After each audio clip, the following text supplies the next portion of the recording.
Hey guys, welcome back to my black screen series. This is episode 5 or week 5. It's the 6th video actually, because I've done an extra video on I think week 3. So you'll find that there's more than 5 videos once this is uploaded. So yeah, so this is week 5. We're on the 5th. At the end of the 5th week of the year, and it's Sunday here in Australia, Sunday afternoon, early afternoon, just after 1 o'clock. For those new to this series, I encourage you to go back and listen to the earlier episodes. It's not really date relevant to each week.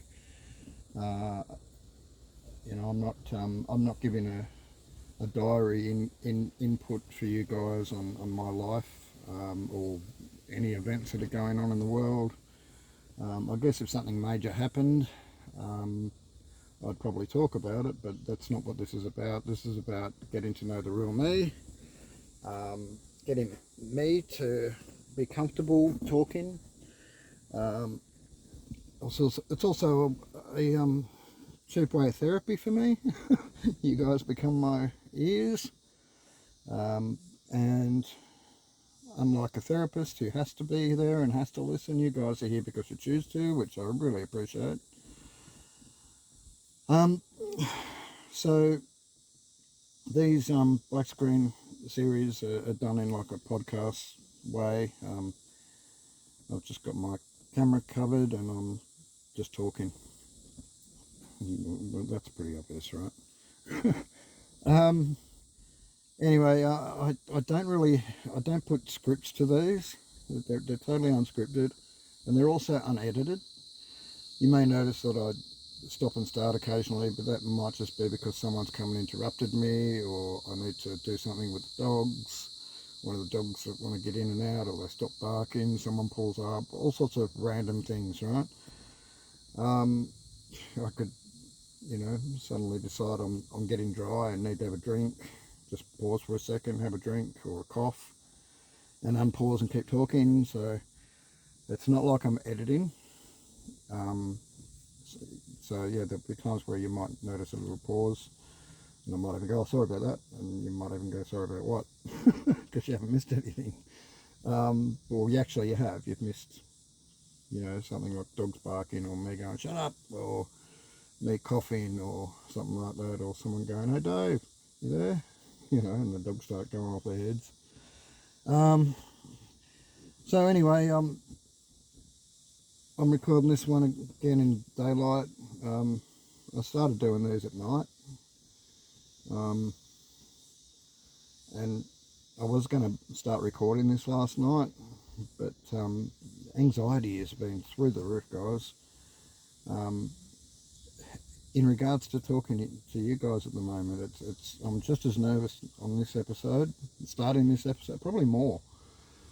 I was more anxious about hitting record just now and starting to talk. It's taken me probably about half an hour of getting comfortable and getting myself amped up. I'm just checking my hand to see if I'm shaking, and I'm not really. I'm pretty, yeah. And when I do that, sometimes it calms me down. I can look at my hand to see how anxious I am, if I'm shaking. And when I'm not really shaking, it's kind of my mind's opportunity to check my body and say, "Look, you're okay." when I notice that my hand's not shaking, I look at my hand and my mind goes, "Look, you're okay," and I feel myself calming. So just doing that just then, I calm myself down. That's a little technique I use sometimes. When I'm feeling anxious for extended periods of time, I'll just randomly look at my hands. I'll pull my hands out flat, spread my fingers slightly, and just stare at them, holding them steady. And if they're shaking around, I'll know that the anxiety is coming through like through my entire neurological system and affecting motor skills slightly, which translates to the shaking. So yeah, so I'll know that that's going on, and I'll know that the anxiety is real. Um, but sometimes the anxiety isn't as real as you think it is. And yeah, I'll say this from someone who has anxiety. Sometimes I say that I'm anxious when I'm not really as anxious as I am. Sometimes I'll say I'm anxious and I'm actually way more anxious than I feel that I'm letting on, or that I even realise. So sometimes I'm more anxious than I realise I'm anxious, if that makes sense. Proof to that would be the few times that I've vomited after being really anxious, and it just came out of nowhere. And that's probably been in the last, I've probably done that about 3-4 times in the last 3 years, real randomly too, like had a real anxious moment, and it's built up, it's been high. It could be around a friend who's having dramas and fighting with their partner, or another friend, you know what I mean, or someone, and they're really amped up, and I'm helping them through their anxious moment. And of course it's rubbing on me in a negative light, and my anxiety's through the roof because I'm worried that they're going to get into a fight with this person, and you know what I mean, all these scenarios race through my head when people are yelling at each other and going off at each other and I'm around. So it's really not comfortable for me. You know, I'm not the type to just walk away from a friend either and leave them to it. If I feel that, you know, if I feel that they're going to be negatively impacted by me walking away from them, I definitely won't do so. You know, but I'm also not going to stand up beside them and say, I've got your back, because that's not me either. I'm not an aggressive person. I'm not a fighter. Um, I've learnt martial arts when I was younger, but that was purely for self-defense. I don't go starting fights, not physical ones. So I'm a bit of a smartass, so sometimes when I know people are wrong on the internet, I become a bit of a keyboard warrior. You know, correct people's spelling. I like to tell people they're wrong about Christianity and different aspects of that. All sorts of things, you know, when people are doing things wrong with animals, the way they're treating their pets, or things like that, or when people are critical about the way I treat my pets, yeah, I can get ticked off. But I'm not an angry person. I like to kind of live that hippie philosophy of being peaceful. I'm not one of those guys that go around going peace man, you know, and being all one with the universe and love and mung beans and all that. It's you know, I'm not real grassroots style hippie. I'm probably more modern hippie than than the old traditional type of hippie that you'd think of. How would I call myself a hippie? All right, well, I yeah. So although I said I don't have a script, I do have an idea of things that I'm going to talk about today, and this is sidetracking already on what I wanted to talk about, but that's all right. We've got time, hopefully. Yeah, I've got a new memory card, which I never had one actually in this phone, because the phone's got a massive memory in it. But yeah, I managed to fill it up and decided, okay, time for a memory card, and I finally got one, because I thought they were more expensive than they were when I actually got one. It was cheaper than I thought, and I thought, wow, I'm grabbing that. It's just a spur of the moment thing. So yeah, so I'm a little freer now with recording. I'm not juggling memory like I was only a week ago. So hopefully I'll be fine. So this should be recording straight to the memory card, which is, it's a 32 gig one. I think I've already used about 5 or 7 gig, but still there's plenty. Hours and hours and hours of recording time. So yeah, so the only other thing's battery, and I think my battery's up over 90%. Oh, 89, there you go. We just started, or when I started thinking about this, I actually checked it and it was up over 90%. Anyway, I'm all over the place here, and this is where sometimes I think I should edit. cut this bullshit out and keep on track. But also, it's an opportunity for you guys to understand the real me. You're like, get to the point, Dave.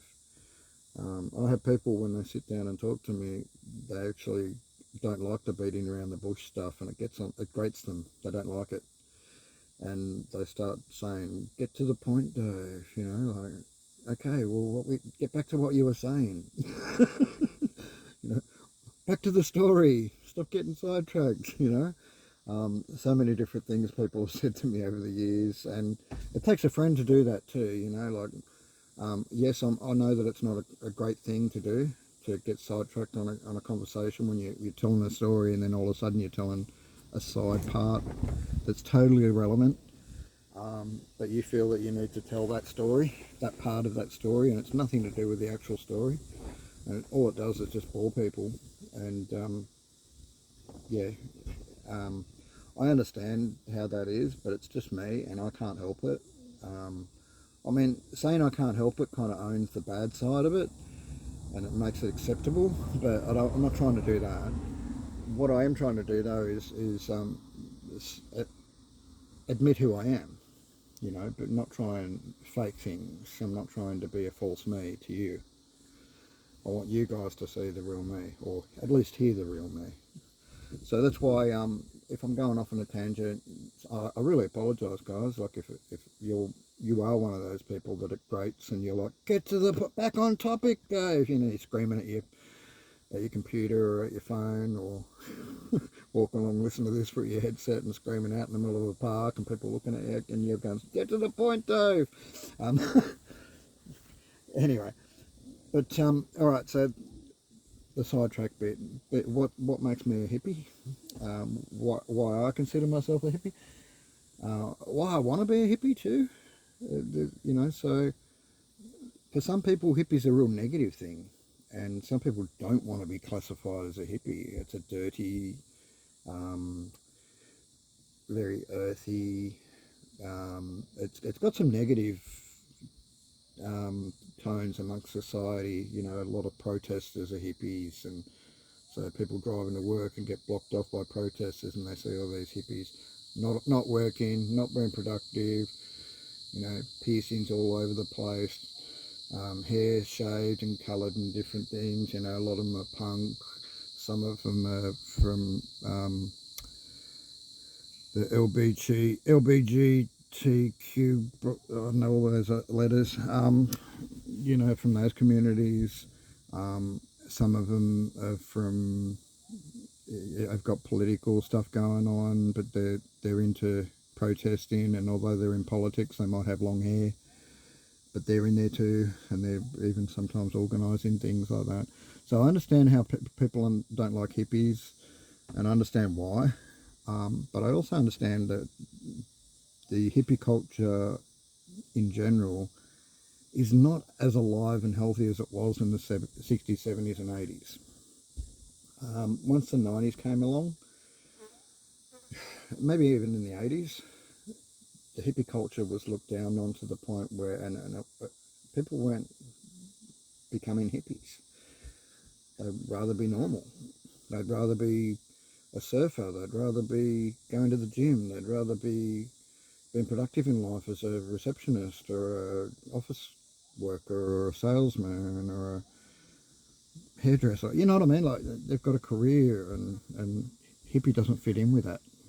You know what I mean? Like, we've all been in an office where there's one girl that's got dreadlocks and a few extra tattoos, and you think, I bet on the weekend she puts on a different outfit and looks so different, and you're probably right, you know, but she doesn't rub it all onto everyone else, and she's trying to be normal in the office, trying to blend in, because she can't hide the fact that she's got dreadlocks and all these piercings and tattoos or whatever, but she'll act normal and be quite intelligent and be a great worker as well. So yeah, I understand that there's people that don't discriminate and will employ a hippie and will employ people with, you know, tattoos and piercings and dreadlocks and guys with long hair and ponytails and all sorts of things like that. And that's great, and I love the fact that there are people in this world that don't judge people for the way they look. Because I really think it's something that although we're probably all guilty of to a certain degree, it's something that really should be a secondary thing. The primary thing should be, who is that person as a person? How does that person make me feel? You know, how does that person feel? There's so many things, you know, like that should become, that should be taking first place over that person looks like a hippie, or that person, you know what I mean? Like, anyway, so what makes me a hippie, I think, is partially the way I dress, and partially my attitude, and partially the way I live. Each one of these I couldn't say are down and outright pure hippie things in themselves, but when you combine them all together, so the way I live in the bush. I'm you know, I'm out 5 kilometres or so maybe from a small country town. I'll get into that in a minute because that's one of the things I did want to talk about.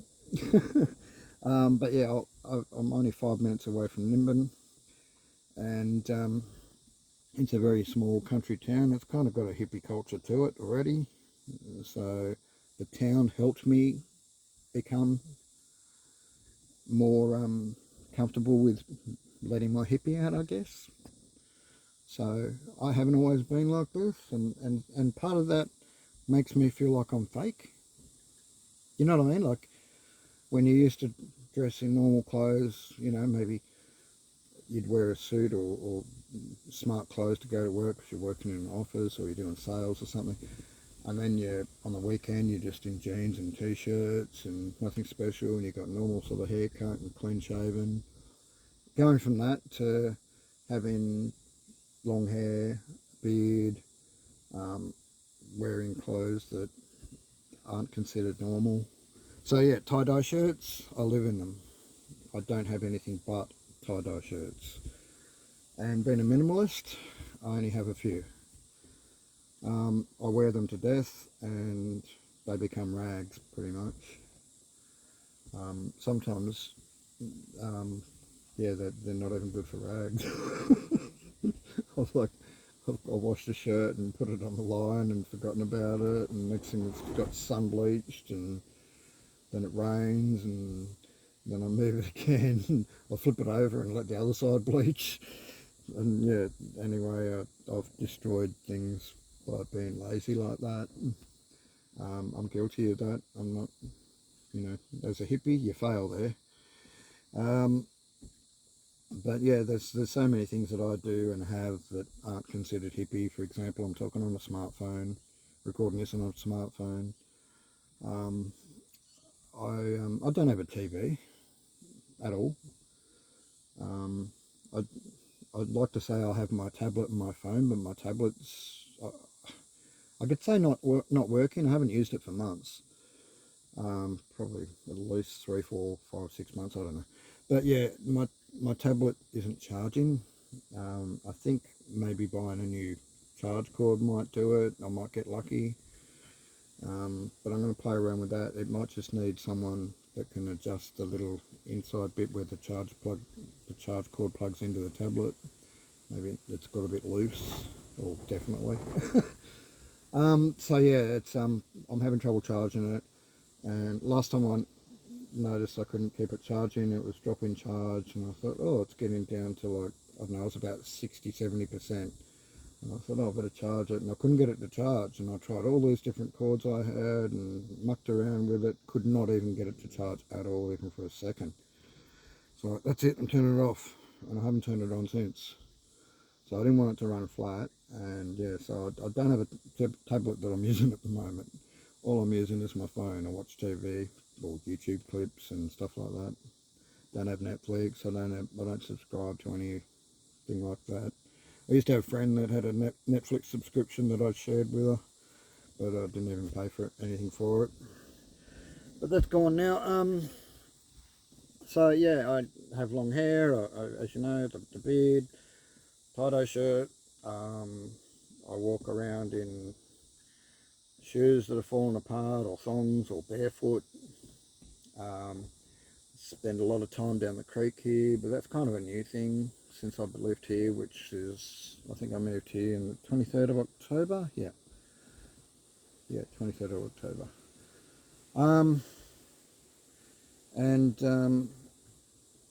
Yeah, so the creek's a great thing here, and I spent a lot of time there. But even when, before I moved here, where there was a creek just here on the property, I was more up in the mountains, on the other side of Nimbin kind of thing. I still go for walks, explore the property, like take the dogs around and do stuff. So yeah, I was still outside a lot. And plus I live in a micro camper, and it's so tiny, guys, that at the moment I'm sitting inside it, but from the knees down I'm outside it, if you understand. I'm sitting, so my feet are hanging out the door. And I've got two doors, but yeah, one door's open and I've got my feet hanging out it. So yeah, it's where I live, as well as the fact that I'm living in the bush. So it's Nimbin itself. Nimbin's a very hippie culture. The 70s or 1973 saw the Aquarius Festival come to Nimbin. The town was a dying dairy town before that. So now I'm kind of getting back on track. Finished talking about hippies and talking about Nimbin. So yeah, the town was a dying hippie town before that. Oh, sorry, a dying dairy town before the hippies came to town. And they came to town when the Aquarius Festival came to town. And that purely arose from there being, that being done by the students of major universities in Australia. So I think a Sydney University campus was the major one behind all this happening, and a few guys, I think they'd even secured some funding to get this happening. So they wanted to put on a free event where it was, I think it was done over about 10 days, where it wasn't a concert, it wasn't, yeah, you were the festival, so to speak. So the people brought the entertainment, they became the entertainment. The crowds that came, there was gifted ones amongst them who played guitars, who sang, who took up leadership roles. There were guests invited as well, there were, bands that came to play that were invited and already known. There were solo artists, there were street performers, like for example Philippe Petit. I think he's in his 70s now, but he can still climb a tightrope without any rigging. Amazing. He sticks a lot closer to the ground now, usually doing kind of slackline stuff. But yeah, he'll tie a rope to a pole or a tree and get a few big blokes to pull it tight and climb up on their shoulders and step out onto the rope with a pole, or even without a pole, just his hands, usually with a pole. And he's a great street performer. He's the only person ever to cross the gap between the Twin Towers before they collapsed, 9/11. Yeah, so he was invited and he came. He actually came back for the 50th anniversary, which was held last year in May. So just under a year ago, he came back here and did a little bit of a street performance for us. I think he did 2 or 3 shows over the time he was here. I captured parts of 2 of them. So I help out with some of the Mardi Gras stuff, and I was helping out with the Aquarius Festival, filming and live streaming photos, that sort of thing, on social media, basically Facebook. So yeah, I did a bit of filming of him, and I'm fascinated with the guy too. Never really talked to him, said hi and shook his hand, that sort of thing, but yeah, never really had time to have a chat with him or interview him. That'd be great. But anyway, he doesn't live in Australia, so it's probably never going to, and he's quite old, and he may not even come back here before he dies, who knows, he's getting old. So yeah, I guess the Aquarius Festival 50th anniversary in May last year was probably my last chance to do so, to catch up and see if I could get a chat with the famous Philippe Petit.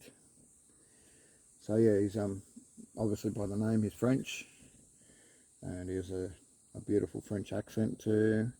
He's just a natural with people of all ages, all religions, all races, all colours, all sexes. He doesn't care who you are, what you are.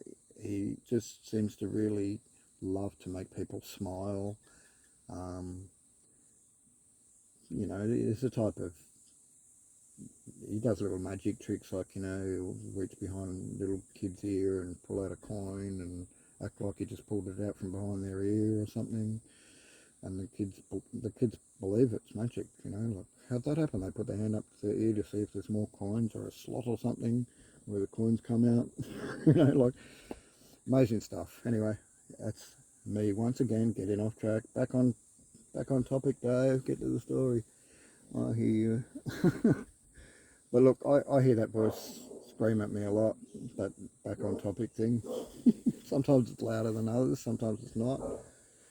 And now my mate's dog is barking. And he said he was going to take her to the creek. And I said, perfect, you take her to the creek, because that'll mean that there's no barking. Now my dogs are getting triggered. Can you hear that? Not sure if you can hear it, but Bindi, the bigger dog, she's barking in the distance. So what I might do is pause for a minute and see what she's barking at, and then we'll continue. Alright, sorted. I didn't even have to get up. I paused and then I heard my mate come out and tell her to calm down. And my dog's shut up straight away as well. So yeah, I took a breath, reevaluated my anxiety. Turns out I do have a tiny bit of a shake going on. Yeah, so my anxiety is real, but it's probably just lower than, like, if it was higher than this, I'd be really uncomfortable. I probably wouldn't be able to. And here she goes again. So this is where my autism kicks in. Really messes with me. I hear all these little noises like that tarp moving around in the wind. It's getting a bit breezy. The insects are constantly chirping away. If a car drives past, we're on a country road and not many cars drive past, but occasionally one does, and I'm only about 50 metres from the road. Maybe 40 metres, I don't know, never measured it. Not too far, about as far as the average suburban house front is from their street, So enough room to have a small front yard in front of, between me and the road. But yeah, I'm just in my micro camper, so it's not like I have a yard. I'm in the yard. So yeah, all those little things mess with my autism, and it's really hard to stay focused and on top of my trait to want to steer off topic already, if you know what I mean. So yeah, they really mess with my head, and sometimes it becomes overwhelming, and I'm totally screwed, and I don't know where I am, what I'm saying, where I was. I have to ask sometimes, what was I saying? No, before that, what was I saying? And then after that, what did I? Yeah, okay, and then I'm back on track. But anyway, I know what I was talking about.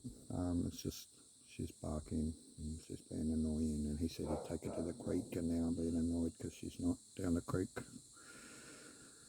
And I told him I was going to do this, but he doesn't understand probably how much it messes with my head while I'm trying to talk.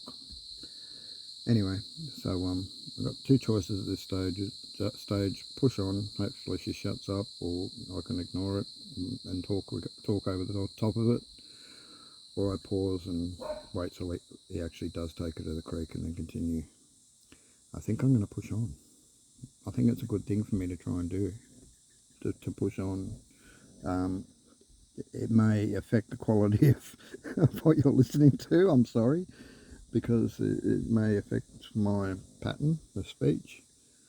Every time she barks, I might be affected, or not, every time, but yeah, when she barks a bit excessively or at the wrong moment while I'm thinking, it can throw me, and it may come through.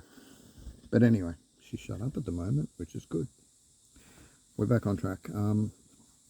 So I was actually taken off track by talking about what makes me a hippie, or why I think I'm a hippie. I'm not really a hippie, and but I'm way more hippie than the average person on the street, if you know what I mean. Like, I go to town and people want to take photos standing next to me because I look like a hippie. I've asked them, why do you want to take a photo? And they said, oh, because you just look like you're Nimden, like you're like kind of like a hippie, and they feel bad some of them even feel bad saying the word. It's like if you went to the cross and you said, oh, you just look like a prostitute. Sorry, the cross, King's Cross, Sydney, Australia. Famous for prostitution in the country, not just Sydney. Sydney's the most well-known city in the country, and yeah, and King's Cross is known in that city for that reason, for its prostitution. And Darlinghurst, which is just nearby, was more for alternative stuff, the gay and lesbian culture. And yeah, so I grew up in Sydney, so yeah, that's why I went King's Cross. Now I've got a fly annoying me. It's always something, right? Anyway, so yeah, it'd be like going to King's Cross and trying to take a photo with someone because they look like a prostitute, but then not not being comfortable about saying it when they ask why you wanted to take a photo with me. I mean, it's obvious, you shouldn't have to ask. But anyway, I've had that happen a lot, and sometimes it's because I've got one of the dogs in my arms or walking with one of the dogs, I don't know, or two of the dogs. I've been on my push bike and they've stopped me and wanted to take photos while I've been on my push bike, and sometimes I've got dogs on the bike. My push bike's not on the road and hasn't been for over a year or two, I don't know. Yeah, probably a couple of years. But yeah, I'm known in the town for the guy with the dogs on the push bike.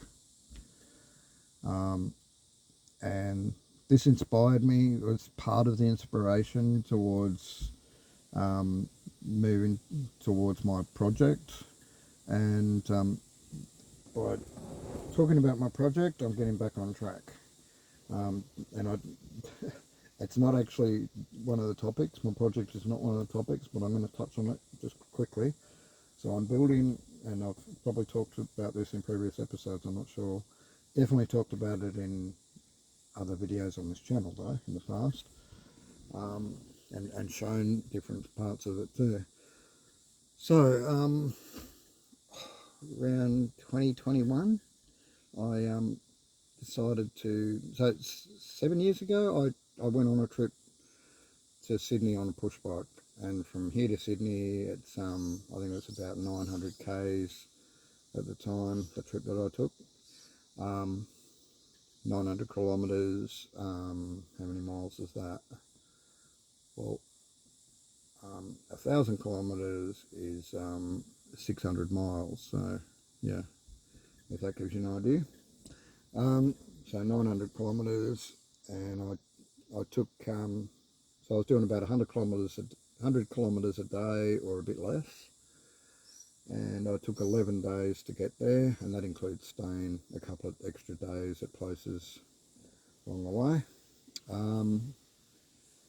Yeah, so it was probably like 8 or 9 days travel, and the rest was extra days that I stayed at places. So the idea was, if I liked a place and I wanted to stay an extra night, I could, because I could take as long as I want to get to Sydney. I was on holiday, and I took the 4 dogs on truck, a tricycle, push bike. I put an electric motor on it. I got 2 big batteries so that I could travel decent distance. So each battery got me 50 kilometres on the flat, maybe a bit more even if it was all just flat. And yeah, so 50 kilometres for each battery, which meant I could do roughly 100 kilometres a day. Some days I was only doing 70 or 80 kilometres because of hills, and some days, well, there was one day I think I got almost 120 kilometres, so that's, close to 60 kilometres per battery. But anyway, I loved it. I love the trip. I love travelling. I love taking the dogs on the adventure and them exploring new places. My dogs are, I've always had dogs that I've tried to train to be under voice command as well as, having them on a lead. So um, if you let them off the lead, you don't want a dog that's going to run off and you not be able to stop them with just your voice, right? You don't want to have to be chasing them and stopping them that way, or relying on someone ahead of them to catch them. Because what if you're in the bush? What if it's too hard, or what if they're too hard to keep up with them, or too dangerous to run because of the terrain? Or what if it's they're too quick and they can disappear into the bush, and you're worried about losing sight of them, and you're worried about predators like snakes, or we have dingoes here that can be lurking in the thick stuff. And yeah, even cows. We've got cows on nearby properties, neighbouring properties too. So and my dogs could encounter a cow and react badly. They've seen a lot of cows, but up close might be a different story. Like if they walk around the corner and there happens to be a cow where it shouldn't be on our property, for example. And neighbours' cows have wandered onto the property before a few times, so it's not like it's impossible. So yeah, that's getting off track, isn't it? Anyway, I really wanted to explain the different versions of me in this video, and now I'm right on track. Or the perfect or real or ideal me, because everyone can vision themselves doing things differently throughout their life and taking different paths, and wonder what would have happened if I'd stayed in this job, or stayed with that person, or kept that friendship, or made that friendship develop, that was about to develop. What if I treasured it a bit more and helped it to blossom and develop? And it turned out differently, you know. There's so many what ifs in life, and I like to imagine. I probably spend a bit too much time thinking about how I'd be different if I didn't do this or didn't do that, or hadn't been there, or had I gone here when I had the opportunity, or you know what I mean. Like I've had opportunities to move that I didn't take, or times where I thought about moving, or just changing my life, just running away from my life and starting again. And that started in my early 20s, maybe even in my teens. I started thinking about running away. I mean, as a kid, I even did run away a few times. But I'm talking about, running away from life. So I was unhappy with my life, some of my friends, my relationships, family situations, at different stages throughout my life. And there was times where I just thought, why don't I just leave? Why don't I just move to Melbourne? Or why don't I just move to Brisbane? Or why don't I just move to the Gold Coast? Or why don't I just go into the bush? Or the bush was actually a common call. So, and growing up, I'd heard about Nimbin, but it was like a hippie town, and it was my parents weren't pro hippie at all. So any comments that came on was, that were in the house when this stuff was on the news, So if, you know, Mardi Gras made the news, which it did pretty much every year, some more so than others, but yeah, most years it made the news. And yeah, if we happened to be sitting around watching the news and it came on TV when we were young and parents were nearby, sometimes nothing was said at all, but sometimes they might make a comment like, bloody druggo hippies, useless bloody druggo hippies, you know it all, bloody, you know, he just saw them as non-productive to society, a drain on society. Dole bludgeon was the other name that he would use. So in Australia, unemployment benefits were known as the dole. You're on the dole, on the rock and roll. So yeah, my dad hated dole bludgers, even though he'd had his turn at being one. And he, yeah, my dad's a bit of a hypocrite in some ways, and or he was. Um, I I've got a lot of bitterness towards him, and that's for another time, and I've probably already touched on some of that. But that's for another episode, I guess. We can get into that more. But yeah, so the different versions of me, I do imagine what would, you know, how far back could I go in my life to get somewhere towards where I am today, but maybe in a better position. You know what I mean? So for example, if I had this same vision that I've got now, that I had it 10, 15 years ago when I was relatively new to Nimbin still, but knew enough people and was still excited about the place and a bit more youthful about everything. I'm 56 this year, I'm 55 at the moment, 56 in August.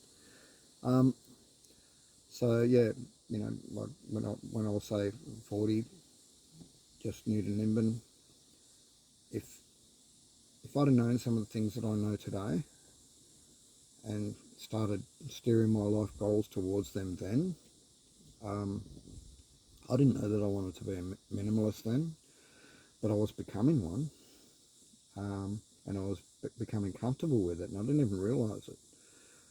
The time that I really realised it was when from Nimbin I'd moved into a place in Lismore. In fact, Lismore Heights is a bit nicer than Lismore.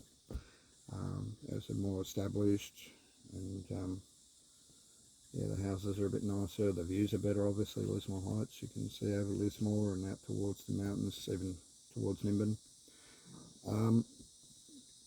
So yeah, the views were great. It was a nicer area. Had a place there. Originally, I moved in with my ex-girlfriend and her sister and their dogs, and I had one dog that I'd adopted. That was Bear, and from there, the girls moved out, and they both went to Sydney, but separately. They moved out separately, and they went to Sydney separately. They, you know, basically were taking their own paths and doing their own thing, and left me to it. I didn't go, so that left me with the house basically. So yeah, I put the house in my name and got some people to move in, share with the empty rooms that I had because I couldn't afford to keep it otherwise.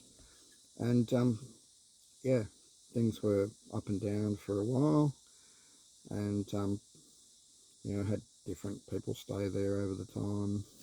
You know, I kept it going for quite a while, and there's times when I was happy. I'd collected, obviously, with a two-story bloody four-bedroom place. I'd collected a bunch of stuff. Anyway, so I started hanging out at Nimbin. Like I always was going to Nimbin, you know, regularly for obvious reasons, to get some weed. But yeah, I was actually spending more time, you know, not just coming here to get something. I was actually spending time in Nimbin, and I was starting to feel like I wanted to spend a whole lot more time in Nimbin, like actually do stuff in the town rather than just hanging out in the town, and yeah. Anyway, so um, so although I'd moved to Lismore, I decided that wasn't where I wanted to be anymore. And even though I was coming to Nimbin regularly and even staying overnight in Nimbin regularly at people's places, sometimes daily coming to Nimbin, hitching even, with dogs, hitchhiking. It's 40 minutes in a car from Nimbin to Lismore, and yeah, so I'd hitch and take sometimes a couple of hours to get here. Leave at 9 o'clock in the morning, get here at 11 o'clock in the morning, stay till like 4 or 5 o'clock in the afternoon and hitch back and not get home till 6 or 7, It was a big day. Big day for the dogs too. So yeah, there was times where I'd leave dogs behind and only take one or even take none. And yeah, so my life became more engrossed in the Nimbin Hemp Embassy and in cannabis activism and on Facebook, social media with different. I'd started up some cannabis groups as well, a couple of cannabis groups, maybe 3 or 4. Anyway, and yeah, I've even got cannabis groups that are quite popular and still active on Facebook today that I started, and also that are big that I admin. So yeah, I'm nowhere near as busy as I was now. I'm more doing it out of obligation now than enjoyment, if I'm being honest. I feel like there's no one else doing it. There is someone else doing it, and that's another thing actually. But I feel like there's only that other person doing it, and what if that person decides to stop, or something happens, they move away, or they have a falling out with people at the embassy and they decide they're not doing it anymore, or they decide they're getting paid, so they decide they want more money, and the embassy says no, we don't have more money to give you, and so then they go, well, I can't stay here anymore, and they go, I can't do it for you, and then the responsibility gets thrown back onto me. So there are several admins that are on the admin list on Facebook. If you look at Nimbin Hemp Embassy, Nimbin Mardi Gras, a few other groups like that. But apart from this guy that's getting paid, I seem to be the only one doing stuff. And before he came along, which was only in the last year or two, I was the only one doing it, doing most of the stuff. And when I say most of the stuff, not so much the posting, there was someone doing most of the posting, and he was getting paid, and he was more passionate about stuff than I was as well. So he was getting paid by the embassy, only $100 a week. It wasn't much, but I've never been paid for my volunteer work in regards to my internet stuff. So as far as helping out on Facebook and that, I've never been paid for that side of it. I've had times where I've needed credit because I work on prepaid, and so to do stuff, I've actually said to them, I'm out of credit and I don't have money till such and such a day, so if you want me to be doing stuff, I would like. And they're like, yeah, no worries, and they buy me credit and pay, or give me $50 for credit or something. So in all the years, that's probably happened 3 times where I've got them to help out with some credit. I think a couple of Mardi Grasses, I've been paid like $50, $100, or one time I think I got a few $100. But it all just depends, I'm not in it for the money. I'm not about money. Yeah, I was in it for the cause. Now I'm still in it for the cause, but I'm just not as passionate. I've lost that zing. I've got other areas that I'm focusing on. It's more to the point. I'm focused more on myself now than ever. I'm appreciative of my time being short. So yeah, I'm really concerned that I don't have that many days left. I'm paranoid of, this could be my last, and yeah.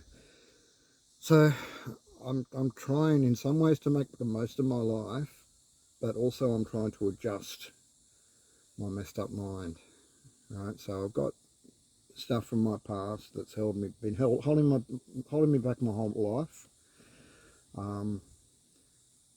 You know, there's all sorts of issues, and we may have got into some of them already, and we may get into some of them in the past. That's not what this episode's about, though. So this episode, I wanted to focus on the perfect me, or the ideal me, that version. Now, so I basically wanted to tell you where I am versus where I want to be. And I don't know which one to start with. I think I should start with where I want to be, and then I can tell you where I am. I think that makes sense to do it that way. So where I want to be is, so if I could click my fingers now and have the perfect life, what I would consider the perfect life, everything as I want it would be perfect, right? So firstly, my project finished, right? My health okay, all is done in a relatively short space of time, no more than 2 years. In fact, it could happen in a matter of months if I happen to cross the money. So yeah, my project, all it needs is time and money and the effort, and it's done. I obviously have the time, well, hopefully. I don't know how many days I've got left, and I don't know how many days it's going to take, but hopefully I've got time to do it. I don't really have the money, so the money comes slower than the time does. But yeah, I can put the effort in. I know what to do. I've got the plans all in my head, and some detailed as well, and recorded.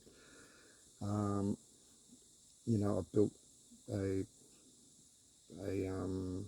prototype version of the project, and I was happy with that. Yeah, so all sorts of things have happened. So I guess this is talking about the project now, just quickly, and I started to get into that earlier. But yeah, I live in a micro camper, and this was inspired by that Sydney trip when I rode the push bike and the dogs with the trailer, or truck. I turned the bike into a truck. Got a truck conversion kit, got an electric motor on it, stuck a trailer on the back that fit the dogs in it. 4 little dogs fit comfortably inside it. But I also had a big basket in front of the trailer, but still on the trailer. And then I had another one made out of 2 milk crates going behind the seat on the truck. And then another basket in front of the handlebars that could fit a dog. So I could fit 1 or 2 dogs in the handlebars, probably 4 dogs in the basket in the back, 1 or 2 in the little bit in front of the trailer, and probably 4 or 5 comfortably, maybe even 6 in the trailer. So I had plenty of room for plenty of dogs. So what I was doing on the trip was shuffling them around. I had a tent on board, and because I had an electric bike and I had to charge it every night, so I thought I'll just go from mobile caravan park to caravan park that's got power, so powered site to powered site basically. And so yeah, I'd get somewhere, and from there, once I'd set up, I'd look for where the next place is that was within about 100 k's and towards where I'm going, and sometimes even ring up and if it wasn't clear, and say, is it okay to have dogs, and tell them what I've got. So I don't have a motorhome. You know, like sometimes they ask for your registration. If you're asking for a powered site and you're on the phone, you're booking it, and you say, oh yeah, what's your registration? I said, no, it's actually a push bike with a trailer, and I'll be popping a tent up, and I need to charge the push bike's electric, and I need to charge the what do you call it? Charge the batteries. And also, you know, like I'll might have a fan or a heater plugged in. I might have small TV or other little bits and pieces plugged in. You know, things, different batteries charging. So yeah, I was doing that, and it was hard work. I enjoyed the cycling, which was hard work, but the part I dreaded, I wasn't comfortable with getting somewhere exhausted and setting up a tent while the dogs were sitting comfortably watching me and telling me to hurry up, because now we've stopped, they're like, and we're at some place where there's people around, or they might see other dogs in the campsite nearby, and they just like, we're here, we're here, we're here, let us out, you know. And I'm like, first thing I got to do is set up. So the first thing I did was I had these 4 panels that were like wireframe. I put them into a square and put the dogs into them. Then I got the tent out and started setting the tent up right next to that. And then I'd open up the square into a D shape and put the open part of that D shape towards my tent, closing off one side of the tent. So that way I could have the tent door open, and at night just open a little bit. Critters weren't likely to get in because of the wire stopping them on the outside, and then the dogs could go outside rather than doing their business in the tent. They can go outside onto a little bit of grass, have a wee or whatever. And yeah, so that worked out quite well. But you know, that was hard enough, getting somewhere when you've been cycling all day, you've been in the sun or whatever, and it's getting dark. Especially in winter, it might be cold, and now you're not pedaling, you're feeling the cold, and the sun's just going down, so it's getting colder by the minute, and all you want to do is get it set up and get your heater plugged in and get into bed and get rugged up and get the dogs inside and get them warm. And same thing, if it's hot, you want to get in there and get your tent set up and get your fan going, and you know what I mean, like you just want to get comfortable. Maybe go have a cool shower once you're set up, get the dogs all comfortable, settled, give them something to eat, and then go off and have a shower in the amenities, cool off in a nice cool shower. You know what I mean? So there's all this stuff that you want to do and you can't, because you've got to set up a tent. And now I'm at one of those stages where I need to pause to get a drink. So one sec. Yeah, definitely getting dry there. Go in the house and grab me a drink out of the fridge.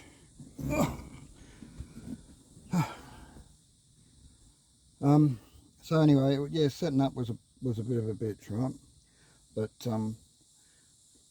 what was really annoying was when you wake up in this caravan park, but you're in your tent and you've got a nice spot, you know, it's really nice, maybe nice scenery or a river or a beach or something nearby, and you'd love to just enjoy the morning and not have to get up and out of there by 10 o'clock, and it's already just after 9 because you've slept in. You know, you can get it all packed up and away in like 20 minutes, half an hour, but because you're half asleep, you're a bit slower, and the dogs keep distracting you, wanting to do different things, and people are watching you, yelling at the dogs, so be quiet, stay there, stay still, you know, give me a minute, you know, won't be long. And then I pack everything away, and that was actually worse than setting up, packing everything up. Anyway, so I got back from that trip, and it was also expensive every night having to stay in a powered site. So my brain began to go into overdrive, on and off, you know, like I'd just click into this topic, and I thought, how can I do this better? How can I make it permanent? Can I make it permanent? You know, can that lifestyle be achieved somehow? And I thought, there's ways to do this. There's got to be ways to do this. It doesn't need to be expensive. It might cost a bit to set up, but there's ways to do it. So I started looking at bicycle campers, and you know, I mean, they just come up in news feeds and on in my suggestions on YouTube, probably because of the different things I've been looking at with touring and camping on a push bike, because I've done a bit of that. So I'd actually made a YouTube channel for the dogs and me when I was camping. I think I only got 12 subscribers and only put a few videos up. It was pretty crappy. But the idea was good at the time. I've still got the channel. So yeah, it's a dead channel now. Maybe one day I might find a way to capture those videos and bring them over, but none of them are really anything special anyway. They're mainly footage from my, I had like a dash cam It's like a bicycle cam, safety cam thing. So I'm not even sure if it was HD. It might have still been SD. Just a sec. Yeah, so the footage was, I was just checking the time. I've got my phone covered up partially by, to keep the camera out of the light, because I was so paranoid of the last upload with it. It was in daylight, and although it was covered, it got the glow of my phone cover, which is red, and so I had this like pinkish red glow to the entire back screen, that's false advertising, you know. It's not black. Yeah, so I actually, in hindsight, after I uploaded that, I think I could have actually fixed that and made it go black anyway with editing. But yeah, I didn't bother. And anyway, so I just, and now the dog's starting to bark again. He still hasn't taken it into the creek. Anyway, so, but we do have a visitor, and that's kind of explaining what's happening, right? He's too busy hanging out with a visitor. It's not a girl, it's a guy. It's just a family friend of another one. Anyway, not getting into all that. So I was racking my brain on how to make this happen for myself, and what would be the ideal situation without costing an arm and a leg. And I decided I had to actually design and build something myself, because there were a few bicycle campers out there that you could buy. No, and some of them were lightweight, and they were usable and practical and great, but then they're expensive. And yeah, so, and some weren't like that customizable, if you know what I mean. So I've got all these considerations to put into play as well, like the dogs and different things like that. So I had to, hang on a sec, this dog's doing the heading. Part of me wants to take myself down the creek, put my camera and keep talking down there. But I'm comfortable here, so I'm just going to put up with her, and she's being ignored by her master. He's right there. He can come and tell her to shut up. She's trying to get his attention. She's getting bored. She's letting him know. But yeah, not for me to interfere. So anyway, I decided I'm just going to try and press on, guys. It's actually, I think it's good for me to do this, to try and talk through things that disrupt me. See, when it's a one-on-one situation, face to face, if you're here, you see what's going on. You see me getting distracted by the dog, and I'll just go, hang on, I'll walk away. I won't even. There's no need to pause and explain what's going on. You see it, and I deal with the situation. I get myself comfortable again, and then I go, where was I? You know, and that must be horrible for the person listening. Just like, this is for you. It's painful, isn't it? Anyway, so back on topic. I began to decide that the best thing to do was design and build my own camper. And yeah, so many things came into play. At the end of the day, obviously it needed it to be movable, right? So yeah, it needs wheels, but it needs to be, if it isn't, if you aren't able to sit in it and drive it, right, you need to have something to pull it along, like a trailer, right? So I needed to have a vehicle that I could pull it with, and the car with registration wasn't going to work. that was the whole idea of being on push bike, avoiding registration, insurance, license, third party green slip, all these ongoing road costs that you have, tolls and such. When you're on a push bike, you don't get anywhere near any of that. So, and although this is like a mobile home, it's still technically classified as a push bike under our laws. So, yeah, so the first thing I decided was, what's going to be pulling this thing. A normal push bike, too hard. You know, you don't have the power or balance. So we needed to go to 3 to 4 wheels. I'd done the 3-wheel thing with the trike to Sydney, And 3 wheels on a trike is a bit sketchy because your center of weight, your center of gravity is too high. You're above the wheels. Then I looked at the recumbent trikes, and then I thought, yeah, they're great. They're less likely to tip over, but they're also got an issue with you still got 3 tracks. So you got your left wheel, your right wheel, and your center wheel, right? So that's 3 different things. It's actually trickier than driving a car or a push bike, if you know what I mean. So a car, you drive down the street, you got your wheel on your driver's side, and the one behind it, the front wheel follows that wheel, right? Then you got your front wheel on your passenger side, and same thing applies. The back wheel follows it. So you've only got 2 tracks to be worried about. So when the pothole comes along, you can decide to steer around it with both wheels, steer both wheels off to one side, guide it over the centre of the car, or steer to the other side, right?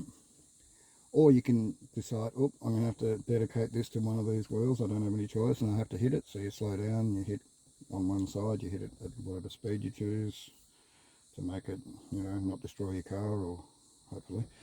Anyway, so you got 2 tracks. On a push bike, it's a lot simpler because you've only got 1 track. On a trike, you've got 3 tracks. You've got your left, your centre, and your right.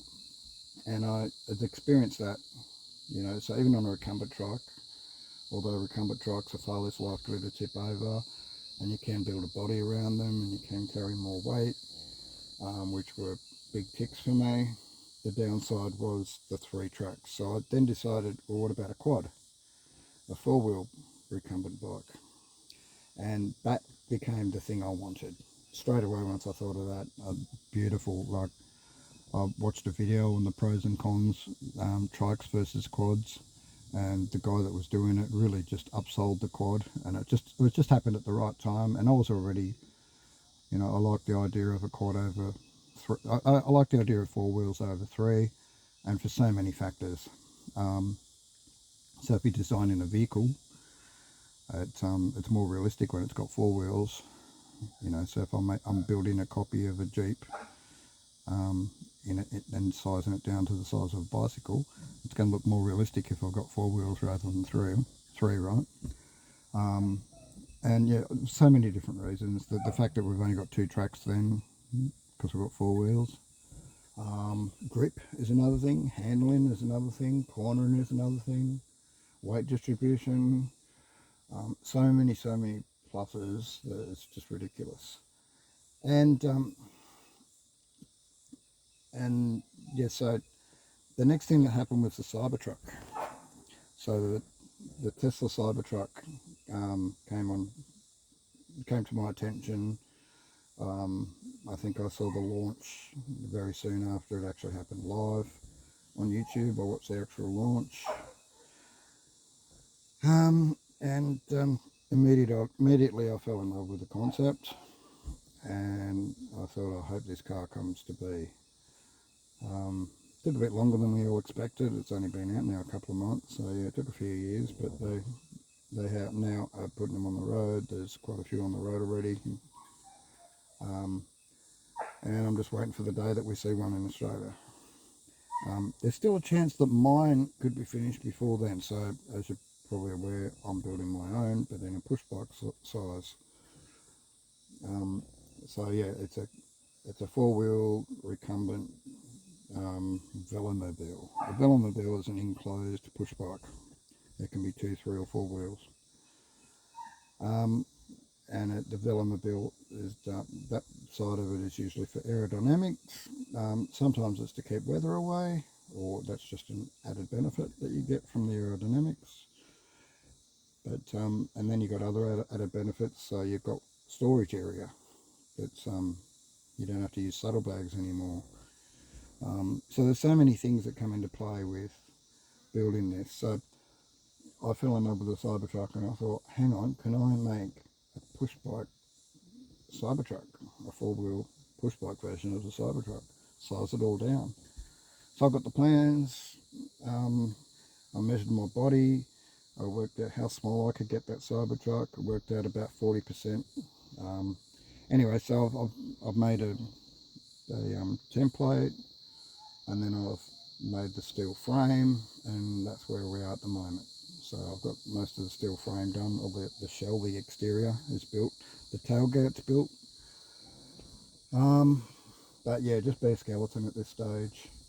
The camper, on the other hand, it's a pop-top camper, and I've been living in it for probably close to a year and a half. It's not finished. Inside or out, it's not finished actually. Inside's closer to finish than the outside. The outside needs cladding all the way around. Inside needs just a couple of little bits finished off. But yeah, I got it to the stage where I could live in it, and I was living in tents before that. So it was either buy myself a new tent or move into the camper. And that was the prototype at that stage. That was getting close to 2.5 years ago. So at that stage I knew what I wanted to build, and I'd build it out of real estate signs, you know, like it's called coroplast in most countries, but in Australia we call it core flute. So it's like plastic that looks like cardboard, if you know what I mean. So it's a hollow core, and yeah, so I built the template version out of that stuff and timber, and then I got some steel and built the same thing in steel. So it's a solid pop top, so the roof, when it pops up, it doesn't have soft sides, the sides are actually solid. So that's a unique feature for any pop top, to have a solid thing. So it's basically that idea is taken out from slide outs on caravans. Instead of having it slide out, I've had it so it slides up. And the outside, which is the lid, is bigger than the inside, which is the base, which works for weatherproofing, if you know what I mean. The doors are a bit tricky because they work like barn style. No, hang on. Well, you got there's different style of doors. You got the saloon style doors that open up in the centre. You push through the middle of them, and they swing back and forth. I think barn style doors is where the top half can open while the bottom half is still shut, or vice versa, or you can open them both. So that's what I've got, barn style doors on both sides. It's tiny. It's I'm not good with imperial measurements, but it's I think it's 2'6" wide. On the inside, it's 76 centimetres, I think, 760mm wide, or 75.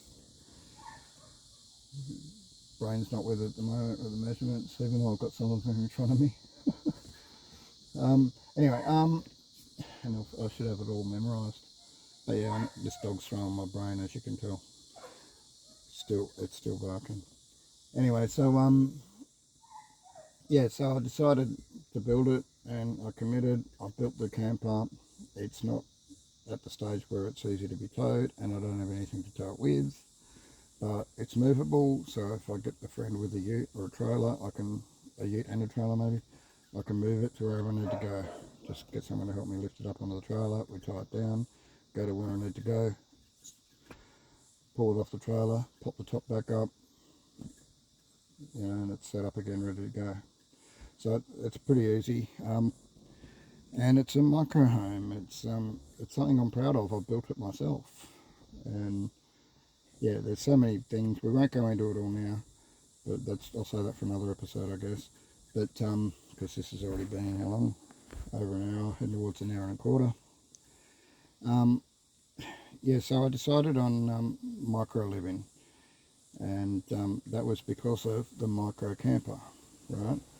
I was already kind of doing micro living anyway, but now I decided I was going to pay a little more attention to my micro living. So buying less stuff was a big thing.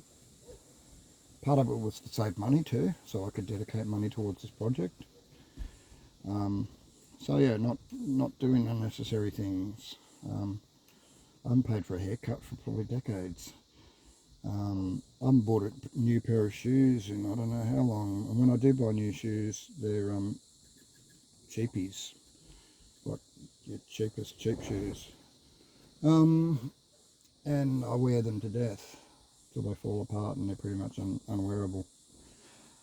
And not like most people think a shoe's unwearable. People go, oh, you wear it like that? I thought you meant you had a hole in it, not it's falling apart at the front and the back and the side, and you're tripping over the sole of the shoe with every footstep. You've got to be careful how you land, that you make sure it lands flat before you put your foot on it. You know, like you walk in awkward because of it. You start walking like a retard. But anyway, what's wrong with this guy? He's just got crappy shoes and he's too tight to buy another pair. Or, I don't know, yes, and my minimalism in some areas is a bit excessive for some people. And that's one example. I could go into all sorts, but that's just one example. So I've joined minimalist groups on Facebook, and then I got told in this minimalist group that I was too minimalist for them, and I should join this other group for the real serious minimalists, and it's called extreme minimalism. And so I went into that, and then they told me that I was even more extreme than they are. But there are a few in there that are kind of dedicated, but they're just not that outspoken. And yeah, I've kind of told my story there, and got bored with it because I haven't really got too much back from them other than, oh wow, that's a bit excessive. And some people are like, oh, there's taken it too far, and there's taken it too far, you know, like you don't have to be like, you don't have to live like that. Why have you got it so small, you know, like why are you, you know, and yeah, all sorts of things. And then even like, oh, who's paying for this then if you're not working, and all sorts of other crap, which we can talk about at another time as well. So I built the camper.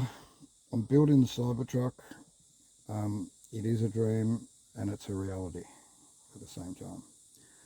So it's going to happen. You know, the only thing that's going to stop me is incapacitation or death. Other than that, even if I'm incapacitated, I'd probably, and if I could afford to, I'd be directing and paying people to actually do it for me to complete this project. I'd like to see it completed. Even if I'm on my deathbed and other people are completing it for me, I'd like to see it completed, right? But yeah, for me, every day that goes by that it's not completed, I feel like I've wasted another day of my life in some respects. Because that's my ideal life, being in this completed. The day this is complete and I'm able to drive it on the road and camp wherever I want for a night for the first time.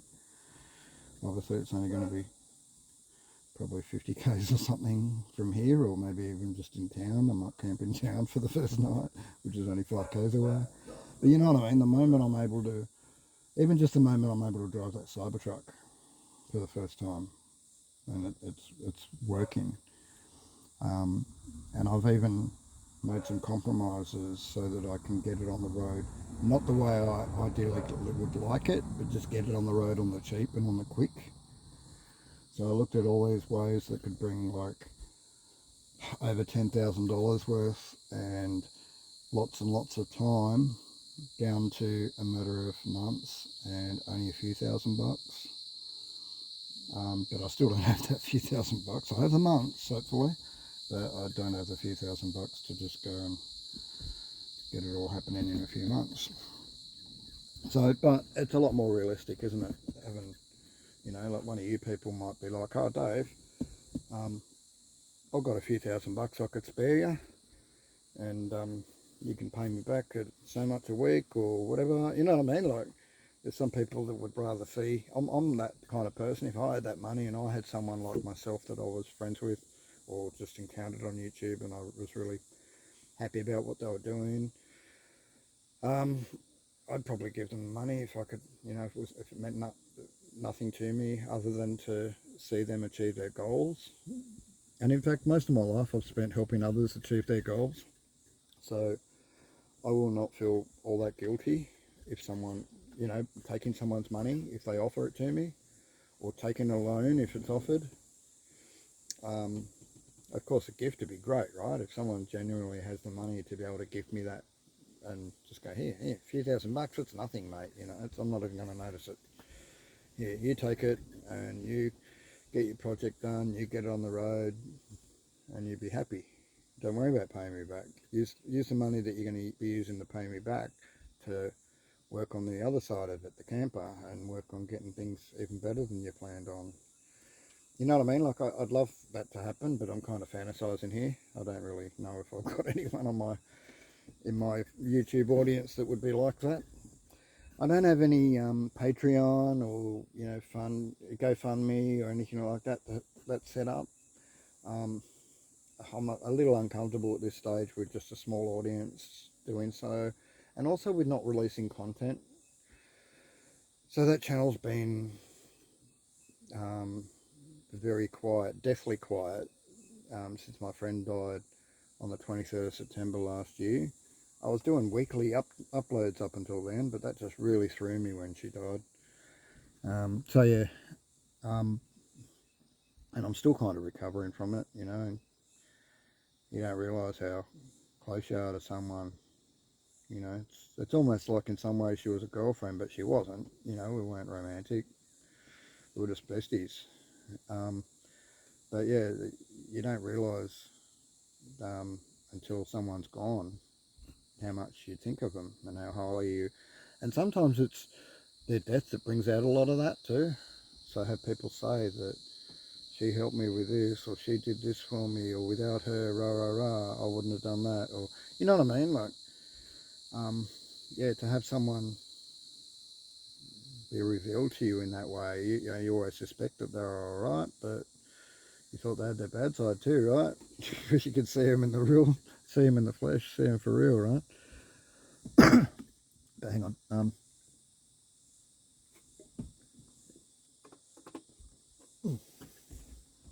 took a mouthful of my drink, got a big chunk of ice because it was in the freezer. Anyway, yeah, so that really threw me, and I haven't really done much in the way of uploads on that channel since. I promised. I got on there probably about a month after she died, just as that's when I moved in here. So she died on the 23rd of September. On the 23rd of October, I moved here, out of the place where she was living, or out of her yard. I was staying in her yard in my camper. Anyway, and moved into another friend's yard, and it's really nice here. Like I said, it's got the creek. But yeah, my promise, I did a video saying that I was moving and give me another week or two, I'll be settled in and I'll start doing uploads again, and I still to this day haven't done any. So I'm feeling really guilty about that. Obviously my subscribers haven't gone up, possibly even down. I've got about 100 subscribers I think on that channel, and I think it might have gone to 110 at one stage. So I think I've lost a few subscribers that are like, this guy's never going to finish his project. He's just full of shit. So they've unsubscribed because I haven't done an upload for so long or something. But yeah, I mean, ultimately the best way to do it is to video it all, and then when it's done, release it all in a series.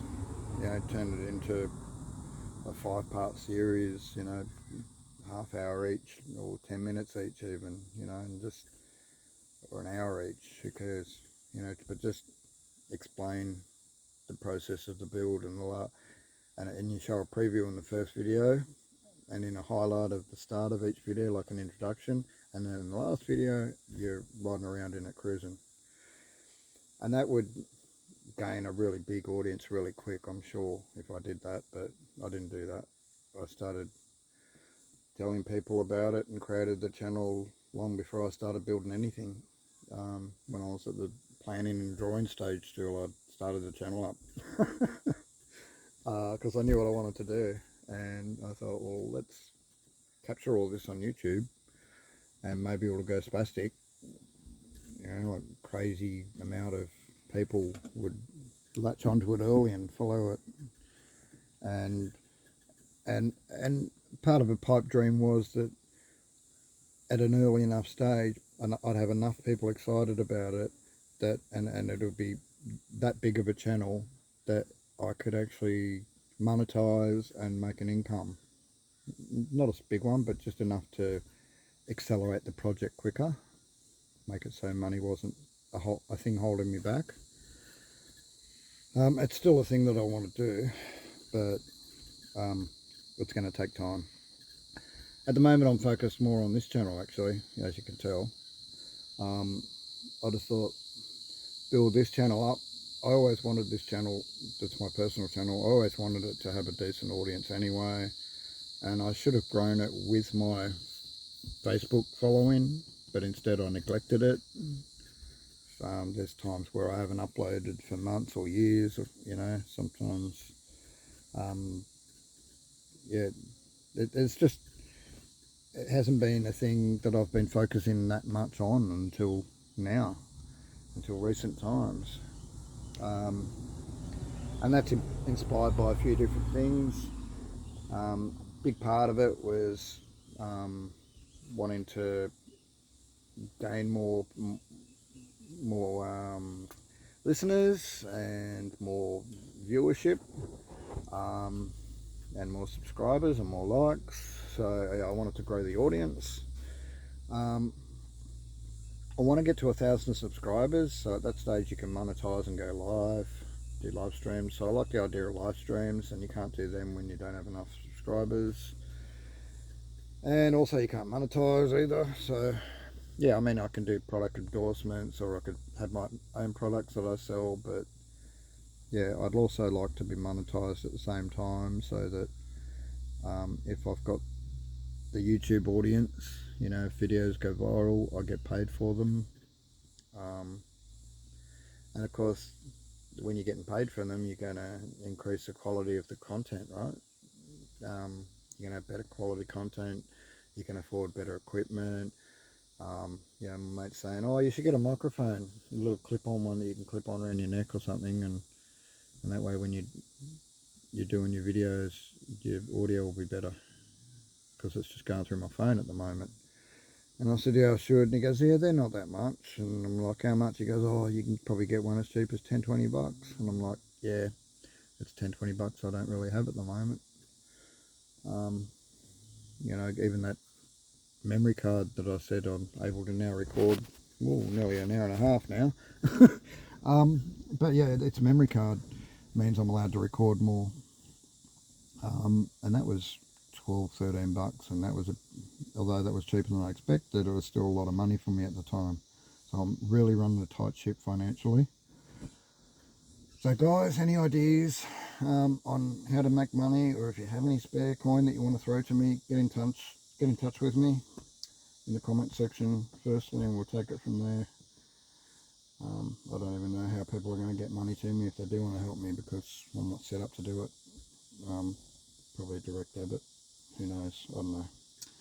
I mean, like, you know, give you my bank, I'm paranoid about that, giving you banking details out. I'm worried about scammers. Anyway, so yeah, my ideal life would be to be living in this. The moment this is done, that I start my ideal life from that day. But I can be happy going towards it. I know I can. I get excited thinking about the day that it's done, you know. I get excited talking about it. I know that it's going to bring joy to other people too, seeing me go along in this tiny little Cybertruck with the dogs in the back of the... It's a ute. Right? For Aussies, it's a ute. The Cybertruck is a ute. For people around the world, it's a utility vehicle, or pickup truck for Americans. Yeah, most commonly known as a truck. My truck. It's not a truck. A truck's got a huge diesel engine, double bogie, dual wheels. You've got 4 drive wheels, 2 rows of 4 drive wheels at the back, and the front's got 2 steer wheels. That's a truck. All right, you need steps to get up into it. It's got a horn that goes. That's a truck, right? Yeah, and I know Americans have big trucks. I mean, big utes that they call trucks, but they're pickups or utes. Yeah, they're big utes. They're not trucks. Some of them are though. Geez, there's some of them that are massive, and the Cybertruck's not a small one either. But it's all electric, and it's a lot more modern looking. It's very square and angular and space age looking. It's cool. So anyway, I'm picturing the dogs in the back part, the ute part, utility, you know, the cargo section of the truck. I'm picturing my dogs in that because they're Pomeranians, they're little, and I've got 3 of them. I could fit the 3 of them plus a bag or 2 of shopping. Not even need to take the trailer, just drive into town with the dogs and myself, go get shopping, come home again. You know, I could do that daily and take all 3 dogs. At the moment, I take 1 and leave 2 behind. I can take 2, it's a hassle. 3 is really difficult. I kind of need someone to drive me in and help me and drive me back. And at the moment I only have 2 harnesses, so I can't take 3 anyway. I could do like collar style with one of them, so I could make it work if I had to, but yeah, as far as hitching in, because I hitch, I don't have a car, I don't have a push bike at the moment, so I'm hitching. So as far as hitching in goes, I need the ability to carry my stuff, like I'm going in there for a reason, right, to go get shopping, drinks, food, whatever, and so I need to carry that stuff back. And if I've got dogs with me, it makes it very awkward. I'm hitching and I've got shopping and I've got dogs. So yeah, it's just it's much simpler to just take 1 dog in, or none. Sometimes I leave all 3 here and just do a quick trip in by myself and come back an hour later. Where if I had a car, I would drive in 5 minutes, be there, 5 minutes back, and however long I took there. So I'd be back within half an hour. But yeah, an hour or so without a car isn't a big deal for me. Not that big a deal for the dogs. They're comfortable with hanging in the camper for an hour, and they're safe. And so yeah, like I was saying, my ideal life would be to be travelling in this, having it finished and on the road, both the camper and the Cybertruck. At the moment, just having the money, motivation and the time to get the Cybertruck on the road. I know if I had some money, that would motivate me. The time, well, it would just happen organically as it happens.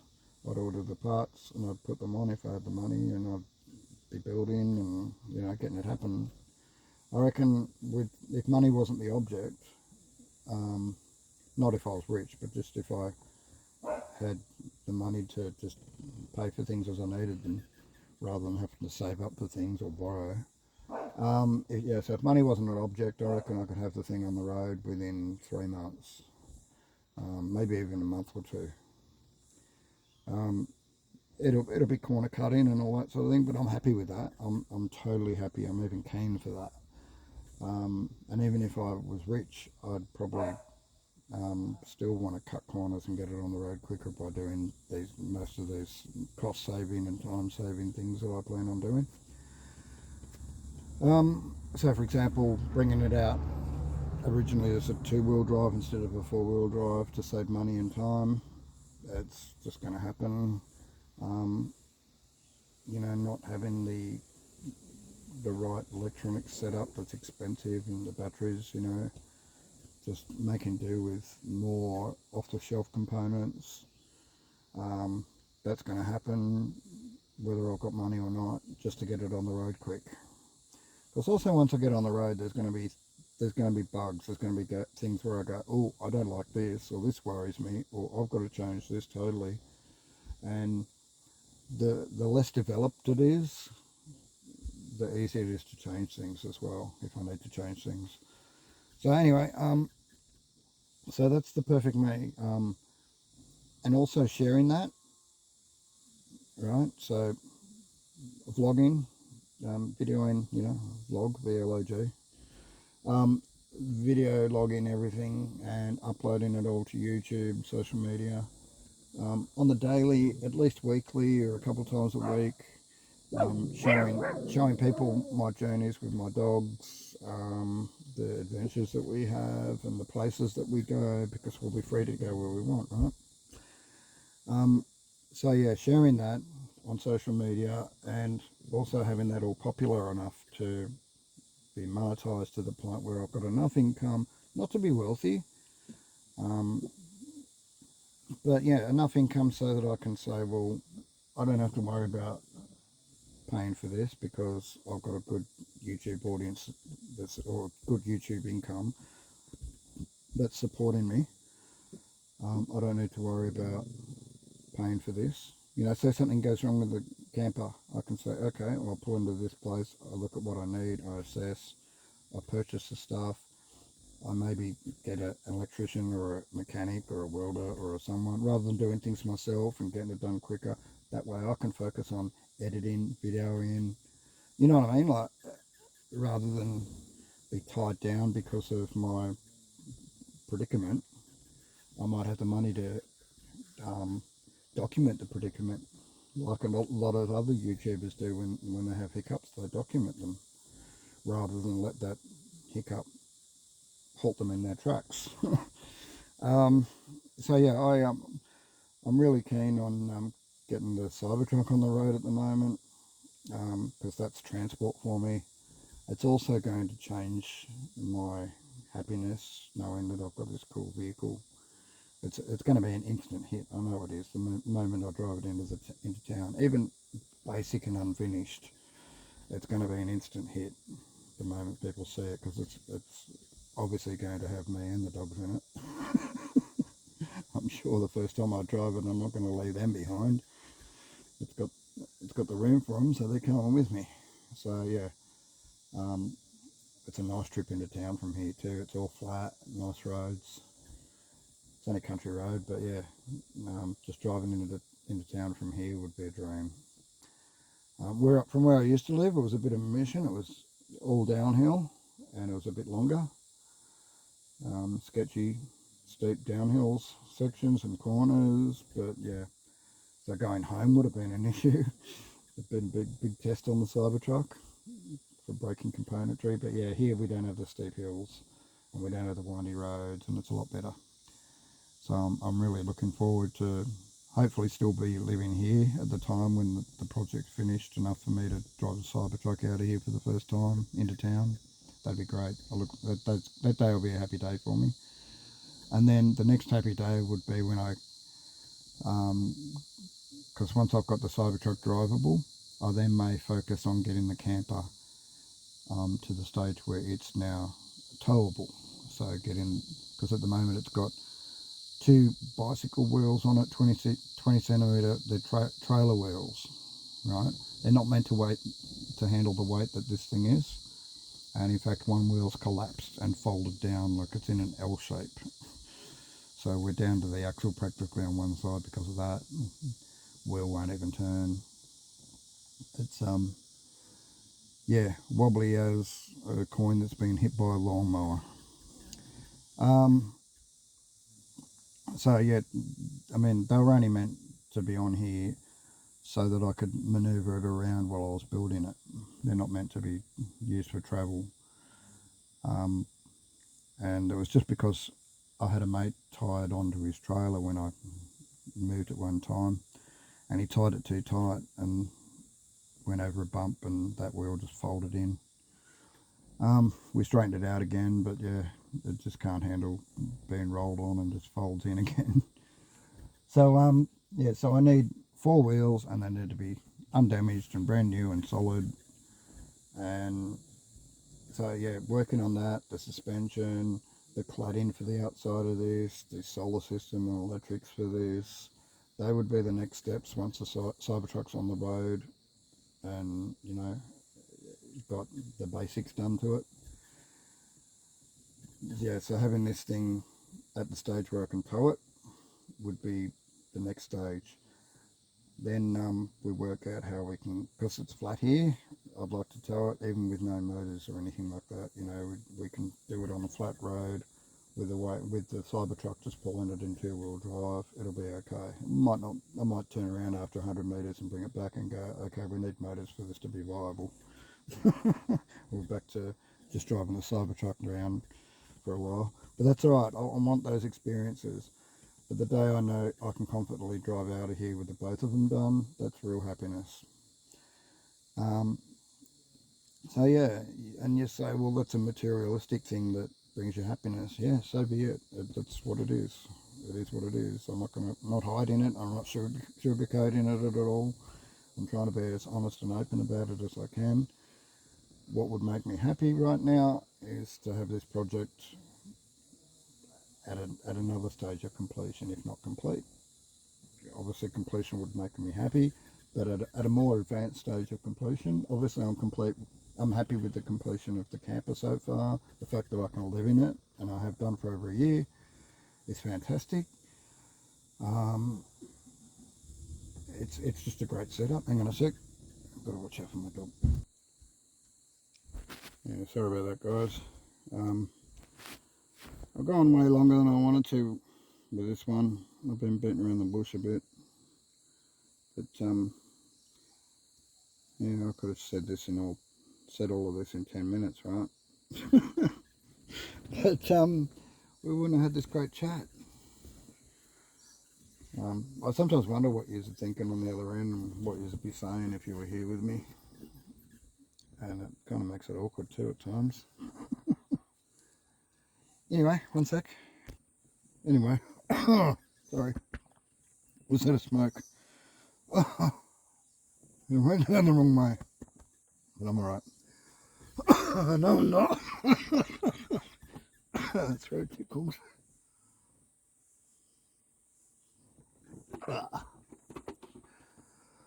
Okay, mouthful of drink helped. Yeah, I'm better. Sorry about that. Anyway, so yeah, that would be the ideal situation for me. Life would be great if I could have the Cybertruck on the road. Would it be much better if it was finished, and also the camper, and I could travel freely and be supported by YouTube. I don't need much. I reckon I could get away with just a few $100 a week. Would be plenty for me. And of course, you know, if something went wrong, I'd need money for fixing things up. Something broke or need a replacement, or a battery fried, or you know what I mean. Cords get chewed or ripped or damaged or break. There's all sorts of things that can go wrong. But yeah, so just having enough income from YouTube or some sort of sponsorship would be great. So I think this would be entertaining for people. Another thing I want to do once I've got the Cybertruck on the road is go up to Brisbane. Has a really good cycleway that follows the Brisbane River, and Brisbane's based around the Brisbane River. It's called the Bicentennial Cycleway. You can look at it on YouTube. But I want to take the Cybertruck with the dogs in the back along that route. I reckon it'd be great. There'd be so many people that'll be stopping me for photos and asking questions. So yeah, that's going to be my first really, apart from driving it into town here for the first time, that would be my first big exciting moment. Bringing it into Brisbane and driving around the Bicentennial Cycleway, doing a lap, maybe even two. And with or without the camper, and not necessarily even driving the Cybertruck all the way up there. Could even chuck just the Cybertruck alone in a ute. Me and the dogs in the front of the ute, get a mate to drive. We drive up there, pull the Cybertruck off the back, chuck the dogs in the back of the Cybertruck. I hop in, he drives home, I pedal around, maybe stay at a friend's place up there somewhere for the night, charge it back up, drive, maybe do another go the second day, then get my mate to come back and pick me up, or someone else to take me home, rather than drive all the way in the Cybertruck. I mean, I know I could do it in a day. I could drive from Brisbane to here in the Cybertruck in a day, but it would pretty much be an all-day thing. So to go up there to spend a day driving on the Bicentennial Cycleway, I'd kind of need a day to get there. Then I'd need to charge up overnight, or at least rest overnight, and then do it the next day, cycle around for the day. And then obviously it's too late to cycle home because I don't want to cycle at night. So I'd have to actually go do my recycling. No, I'd have to come back, you know, the next day. So it's a day there, a day up and a day back. So it's a 3-day thing just to do a 1-day thing, if you know what I mean. 3 days worth of travel on the Cybertruck just to do one thing, tick one thing off a bucket list, so to speak. So, yeah, I reckon I'd probably end up just getting someone to drive me up there just to save the mucking around. And yeah, I can start filming once I get there, finish the day, go to a friend's place, stay the night, and then get picked up the next day, with or without doing a second day of the bicentennial cycle way. Anyway, that's enough for now. We're at nearly 1 3/4, we're past 1 3/4 hours. So I was just hoping that I could give you guys a better version of me and what that would look like. Also, that comes without saying that my depression, my anxiety and all those other things would be much better, if not gone. I'm not expecting them to disappear overnight, but I'm positive if I'm having this good lifestyle that I'm just explained to you, that my depression would hardly exist. My anxiety would be a lot lower. Yeah, life would be better for sure, instantly. So yeah, and people might argue that I should be happy within myself first before I even think about these things. But yeah, it's just a bit hard when you're not getting anywhere. But anyway, I'm working on things and I have been making improvements, and I'm hoping you guys might already be seeing some of it in this series. If any time you notice during this series that you're noticing me improve, or my attitude's changing, or you notice me get in there in some way or another, shape or form, let me know what you're discovering. Any positive stuff, I like to hear that. Also like negative stuff too, like if you've got some negative feedback, you know, but don't be nasty about it. You know, if you've got something that you need to say, if you think it's for my benefit especially, and everyone's benefit, maybe it's something to do with the way I'm doing these recordings. I don't know. But anyway, I'm going to wind it up, and you guys need a secret word, and dreams. There it is. There's your secret word. So pop dreams in the comments section somewhere down below, and that'll let me know that you guys have listened to close to 2 hours of me rambling on about my dreams. And that's not all of my dreams, guys. It's just a touch on it, and that's the big part, that the stuff that would make me immediately happy and be life-changing, and I can see that it's achievable, and I've got the plans, and it's all doable, and I'm on my way even. You know, like I've already built the frame of the Cybertruck, I've got the camper, I'm living in the camper, I'm in it right now talking to you. But yeah, just having all this finished and having it usable other than just to sleep in, being able to travel around with the camper, having the Cybertruck at the stage where I could just take it up to the shops and back with the dogs. Just a 10k return trip. That'd be awesome. And that'd only cost me a few $1,000 and probably 2-3 months of work and waiting for parts and stuff to get it happening too. I've even got a friend that lives on a neighbouring property that's good with engineering, that's keen to help me. But yeah, we can't do much without money, right? Anyway, so if anyone happens to be one of those people that are comfortable enough to help me out, whether it's big or small, I'm fine. I'm not really that interested in just taking a few dollars off someone as a one-off thing.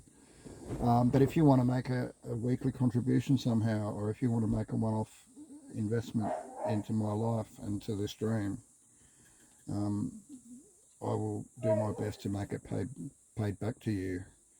And whether that means I actually pay you back in cash, or whether that means that I pay you back in recognition, or whether that means that you get paid back in the rewards that you see that things get done. I'm not just turning your money into cocaine or heroin or alcohol or gambling. You know what I mean? Like I'm doing something. If you give me money to set this dream into reality, or more real than it is at the moment, if you're one of those people that helped me, I would be eternally grateful. I'll be happy to pay you back. Of course, that would take me time.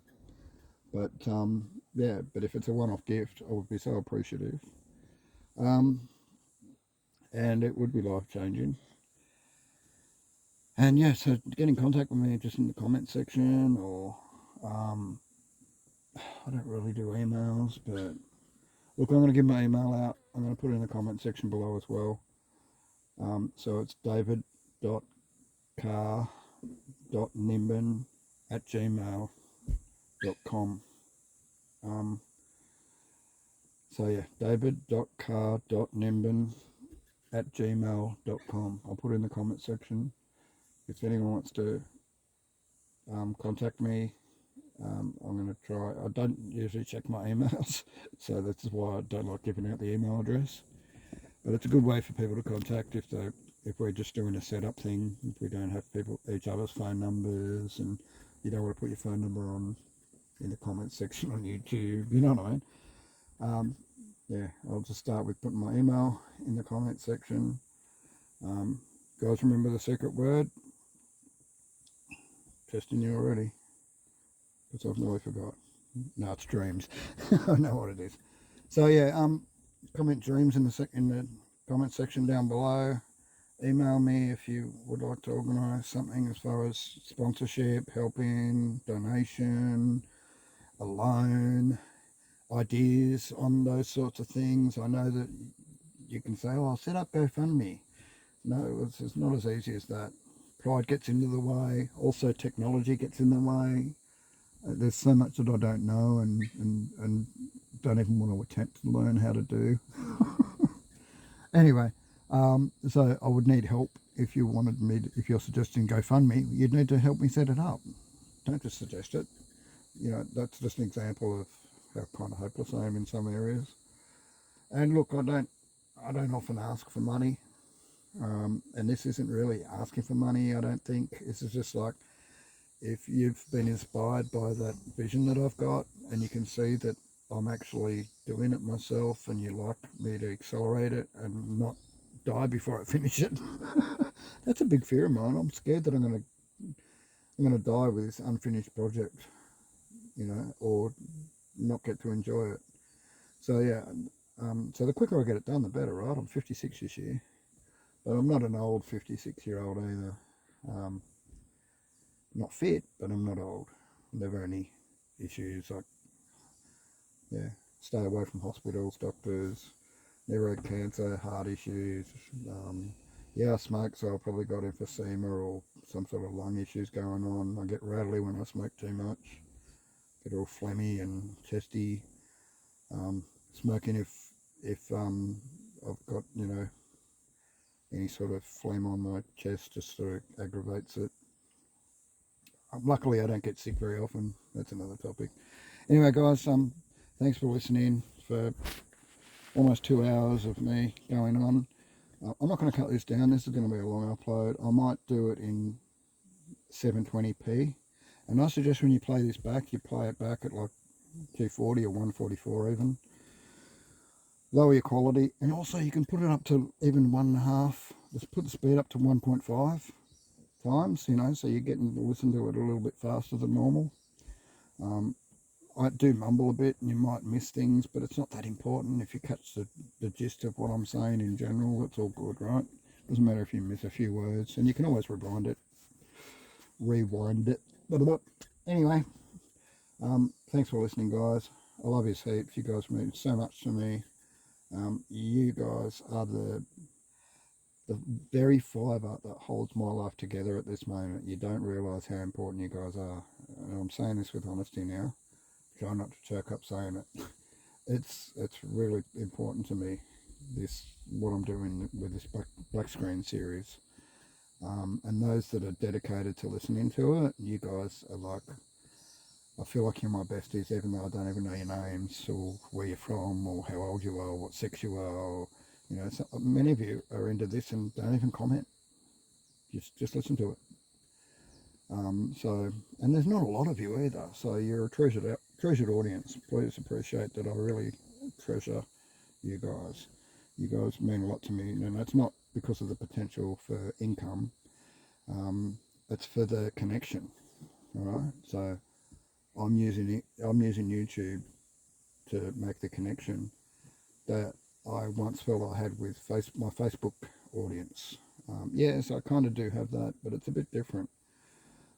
This feels different because I'm able to document my life in a different way than I do on Facebook. On Facebook, it's like pictures and text and stuff, you know, but here I can take you guys on a journey, whether it's just audio like this or whether I make a video of the dogs and me down the creek. Yeah, whether I'm doing stuff on my Cybertruck. That's another channel, by the way, the Cybertruck thing, the project. And yeah, I might try and remember to put a link to that in the description as well. Anyway, thanks for being here, guys. Love you heaps. Remember the secret word, dreams, in the comment section down below, so I know that you've been here to the end, or at least part way towards the end. Appreciate you, and stay tuned for next week. See you.